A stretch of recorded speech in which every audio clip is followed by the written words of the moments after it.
औज़ुबिल्लाहि मिनश्शैतानिर्रजीम बिस्मिल्लाहिर्रहमानिर्रहीम। अल्लाहुम्मा सल्लि अला सय्यिदिना मौलाना मुहम्मदिन व अला आलि सय्यिदिना मौलाना मुहम्मदिन बारिक वसल्लम अलैहि। प्यारे दोस्तों और मुरीदान, अस्सलाम वालेकुम। आज मैं आपके लिए एक सफ़र का महीना जो चल रहा है इसका एक वजीफ़ा लेके हाज़िर हुआ हूँ। सफ़र के महीने में तमाम हादसात और आफ़ात और बलैयात से महफूज रहने के लिए आप मगरिब की नमाज़ के बाद या इशा की नमाज़ के बाद, दोनों में से कोई भी एक नमाज के बाद आप 101 मरतबा या हफीज़ो इसका विर्द करें। और इसका विर्द करने के बाद गिरबान में फूंक लें, दाएं बाएं फूंक लें अपने कंधों की तरफ।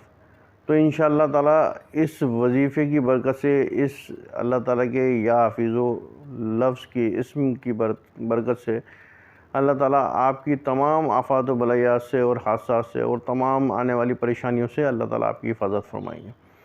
और ये वजीफ़ा आप अपने प्यारों को और दोस्तों को और रिश्तेदारों को भी सेंड कीजिए, क्योंकि सफ़र के महीने के अंदर अक्सर ये जो है मुश्किलें, परेशानियाँ वगैरह ज़्यादा आती हैं देखने में, और लोग अक्सर मुझसे इसका सवाल भी करते हैं।